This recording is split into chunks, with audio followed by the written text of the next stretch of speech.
Hello. I'd like to take a couple minutes to explain how ranked choice voting works. My name is Elaine Perlman, and I've been a teacher for over 30 years, so hopefully this will be a clear explanation.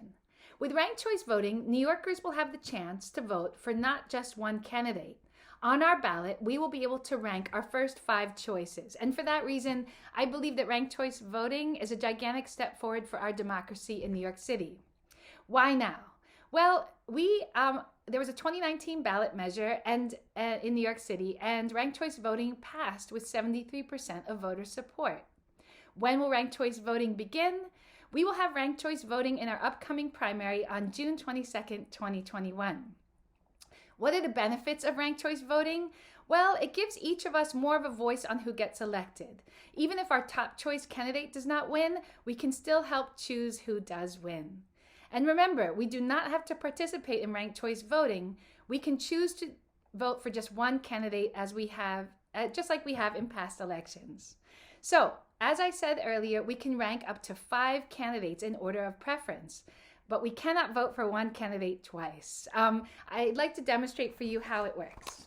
So let's imagine that we have an election, and it's an election for fruits. On our ballot, we have an apple, a banana, grapes, strawberry, and orange, and we can rank them first, second, third, fourth, or fifth choice. So in this case, I'll imagine that grapes are my first choice, apples are my second, strawberries are my third, oranges are my fourth, and that leaves bananas as my 5th choice. Okay, so if in the election, one of the fruits gets over 50% of the votes as people's first choice, they automatically win, just like in an ordinary election. But let's say that none of the fruits receive 50% of the vote, which is likely to happen in, for example, the upcoming mayoral race, where we already have 34 candidates running. So, okay, let's imagine that all of the votes for the fruits in this election have been counted. Those who are in last place are eliminated, but the people who voted for them do not have their ballots thrown away. So let's say in my example, my first choice is grapes, but grapes got the least amount of votes. So anyone who voted for grapes first will now have their vote placed into their second choice for their second choice candidate. So grapes got last place, grapes are eliminated, my vote now goes to apples.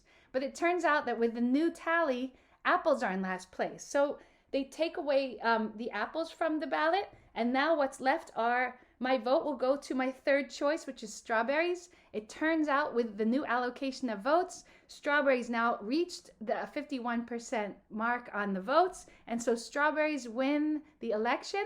Even though it was my 3rd choice, my vote eventually went to the strawberries and helped to contribute to the strawberries' victory. So the retally of the counts will continue until one of the candidates reaches above the 50% mark in terms of the votes they've received. Remember, we cannot rank a candidate more than once. We cannot vote twice for the same candidate.